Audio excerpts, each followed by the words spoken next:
Le chaos est-il toujours le fruit du hasard? Ou peut-il, parfois, suivre un schéma bien précis? Aujourd'hui, on va s'intéresser à une analyse qui tente justement de décoder la logique qui se cacherait derrière le comportement de Donald Trump.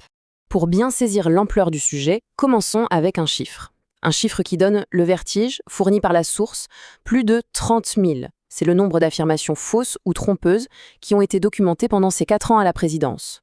Pour se faire une idée, ça représente une moyenne de plus de 20 déclarations de ce type par jour, chaque jour.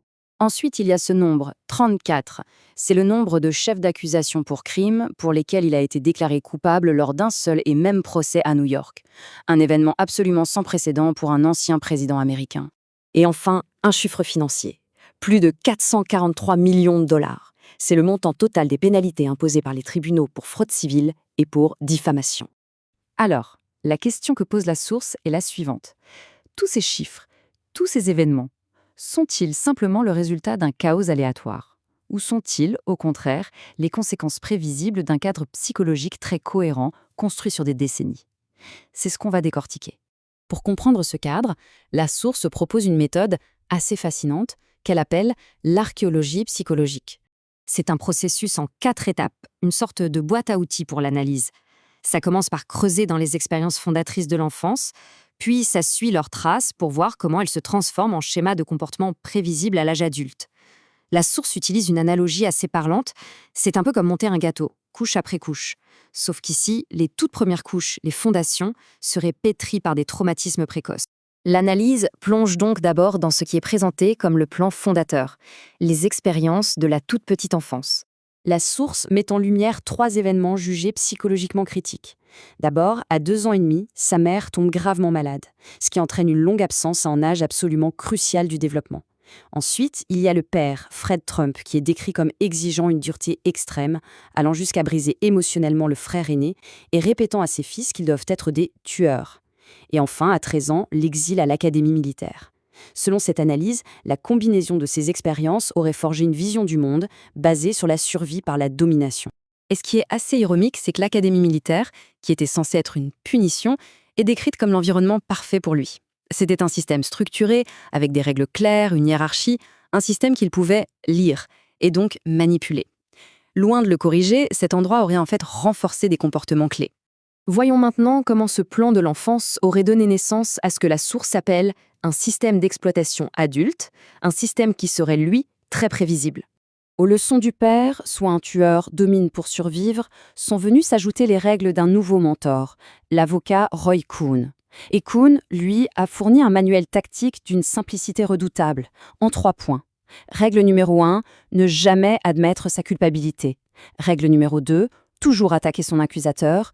Et règle numéro 3, quoi qu'il arrive, toujours revendiquer la victoire.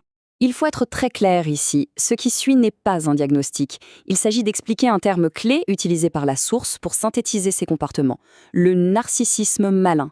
C'est un cadre conceptuel qui combine narcissisme, traits antisociaux, paranoïa et sadisme, et qui a été développé à l'origine par des psychologues pour essayer de comprendre les personnalités autoritaires. Cette phrase, tirée d'un échange avec le directeur du FBI de l'époque, James Comey, illustre parfaitement un pilier de ce système d'exploitation, une exigence absolue de loyauté. Et le point essentiel ici, c'est qu'il s'agit d'une loyauté personnelle, pas envers une institution, pas envers une idéologie, mais envers lui seul. La source appelle ce schéma le piège de la loyauté. L'idée est simple. La loyauté est une voie à sens unique. Les associés et les collaborateurs sont censés prendre tous les risques, jusqu'à faire face à des conséquences judiciaires pour le protéger.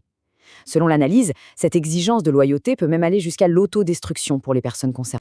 La source met ensuite en avant le rôle absolument crucial de la télé-réalité. L'émission The Apprentice n'était pas un simple divertissement. Elle aurait servi de plateforme pour diffuser ce système d'exploitation à des millions de personnes. Elle a créé de toutes pièces un personnage de génie des affaires, de leader infaillible, qui a complètement éclipsé la réalité d'un parcours marqué par des faillites et des échecs. Alors, une fois que ces schémas sont établis, la source les utilise pour se projeter et tenter de faire des prédictions. En se fondant sur ces schémas, l'analyse prédit qu'un second mandat verrait une escalade de la vengeance et de la domination. Le pouvoir de la présidence serait alors utilisé pour régler des comptes personnels, en ciblant les ennemis perçus et en cherchant à prendre le contrôle des institutions indépendantes. Et ce modèle prédictif s'appliquerait également aux relations internationales. la stratégie mondiale ne serait plus dictée par les intérêts nationaux, mais par les relations personnelles et la flatterie entre les dirigeants.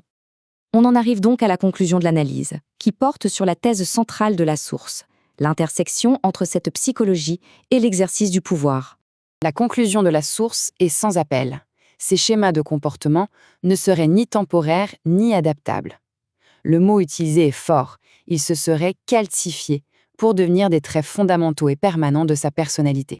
Le point crucial de toute cette analyse est donc celui-ci.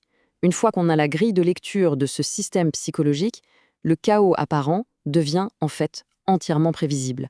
Pour citer la source, ce n'est pas de la folie, c'est une méthode. L'analyse se termine sur un avertissement. Elle suggère que le plus grand danger ne réside pas dans une action isolée, mais dans la confrontation à venir. Celle entre une psychologie qui ne peut pas accepter les limites et les limites inenfranchissables de la réalité, comme la fin d'un mandat, une défaite électorale ou même le simple processus de vieillissement. Et cette citation d'un ancien collaborateur illustre parfaitement ce que la source appelle l'algorithme de la vengeance.